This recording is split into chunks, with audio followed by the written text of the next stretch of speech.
is Miss Annette, and if there's anything that I love to do, besides reading, of course, is working with my hands. I love to make things. It's a great creative outlet for me, and I know a lot of people feel that way. So I thought today I would share with you how to make a woven bracelet. You've probably seen some of these. They're really easy to make, but they just take a little bit of patience. So if you're ready, let me share with you how to do this. All right, first, to get started, I cut out a circle. It doesn't have to be any particular size. I just used a cup as a template and traced around it and then cut it out. I like using stiff cardboard because it just holds better, but you can use a cereal box or something like that. Anything works. So first of all, you've got your circle, and then I will take a ruler and I'll draw a line down the center. Again, it doesn't have to be exact. It is just a guideline. And then I've done it down the middle, and then I do at a 90-degree angle and another line. And so now I've quartered my circle. Now you see they're not quite even, but that's okay. Then I am going to draw another line between my center, and I am going to make it into sixths, but they're not equal yet, are they? So then, I don't know if you can see it with a pencil. Maybe I should have used a marker, but just so you can see it, that's the main thing. Okay, so maybe this one's a little bit hard to see. I'll go over this one again. There, I bet you can see that better, and this one. So now I have my circle divided up into 8.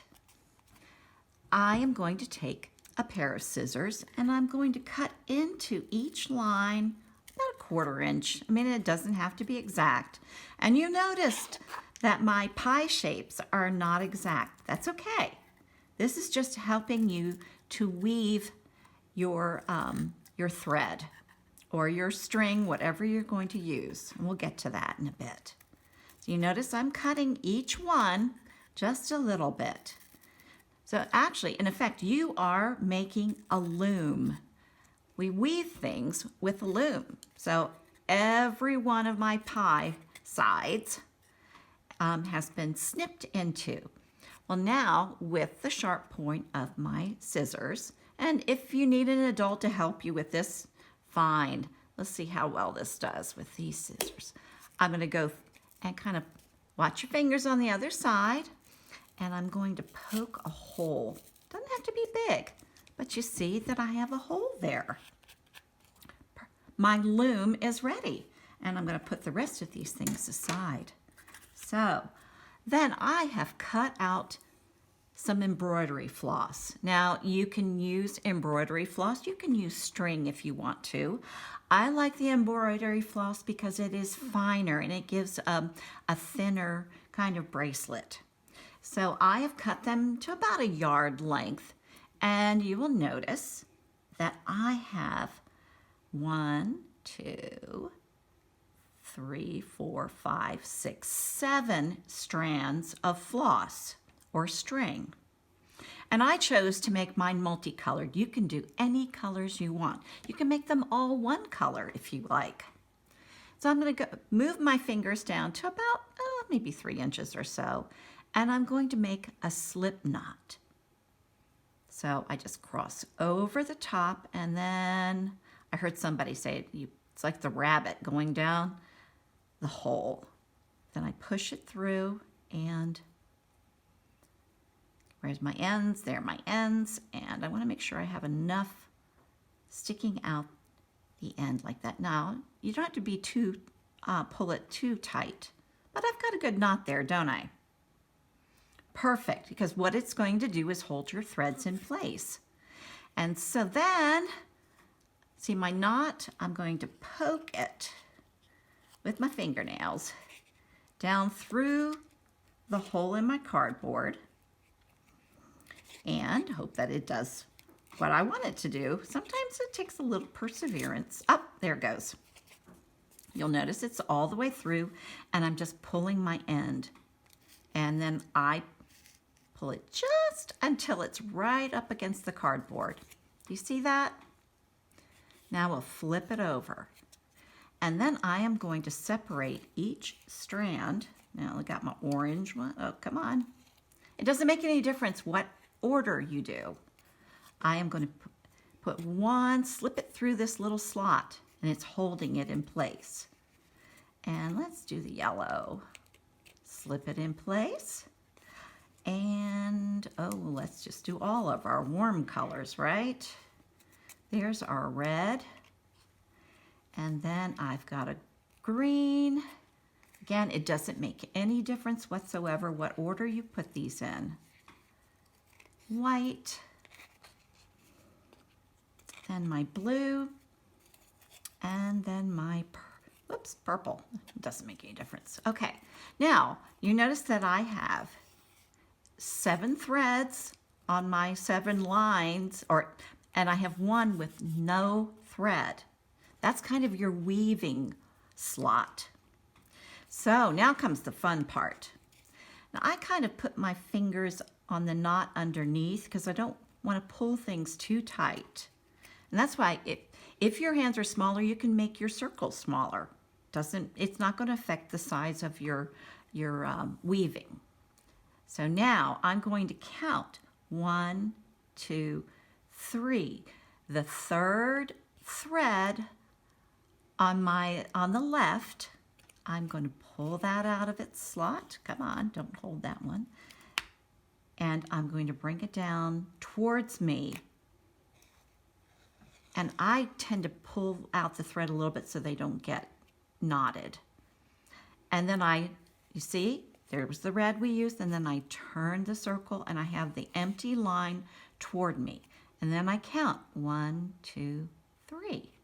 I do the third string or floss and put it down into the slot. And then I turn. 1, 2, 3. Move to the slot. Turn. 1, 2, 3. Move it to the bottom slot and turn. 1, 2, 3.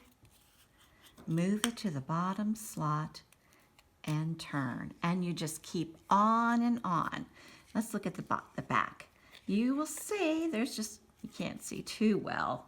I haven't done enough, but it's starting to weave. And you just keep going on and on. You can do this. See, I'm going to talk and do this at the same time. 1, 2, 3, down and turn. Okay, you can do this when you're riding in the car. You can do this while you're watching TV.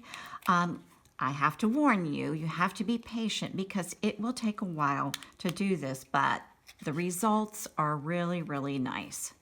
You can make them for yourself. You can make them for somebody else. If you really enjoy it, you can reuse your loom and do it over and over again. Now again, notice I kind of pull the thread out so that they don't get tangled.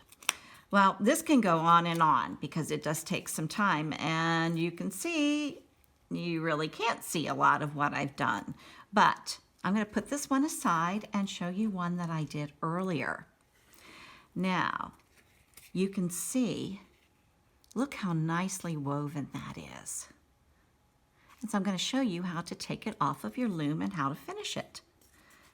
So let's take the individual, we'll loosen all the individual threads. Okay, so there we are, and I am just going to pull it through. And look at this. Now, you can make it as long or as short as you like. I was kind of making it to go, see if it went around my wrist, which would be larger maybe than some other people's. Or you can make it longer if you want to make an ankle bracelet. There's always that to do. But anyway, let's look. This is where we ended off. So what we want to do is make another knot. Simple as that. So we're going up and around. And I made a mistake in telling you it was a slip knot. It is not a slip knot. To be honest, I don't know the name of this knot, but it does the job. Okay, so I'm noticing right where I end off, that's where I want my knot. And if you try as best as you can. And there I am, it's knotted. So all I do is try to make them equal in the fringe. I measure, and you can have as little or as much fringe as you want. I think I'll trim them both off with my scissors. Oops, it did come out all right. I have this left over, that's okay. And there is my woven bracelet. So if you were to put it on,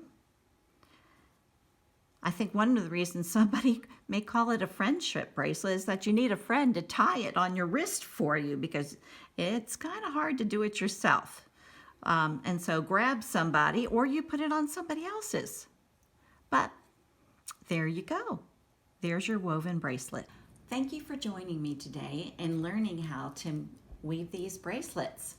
I hope that you have as much fun as I have had even learning how to do these myself. If you do make them, be sure to stop by your local branch and show the librarians that you indeed made these. And I'm sure they would love to see that you've learned something from your library. Enjoy. Bye-bye.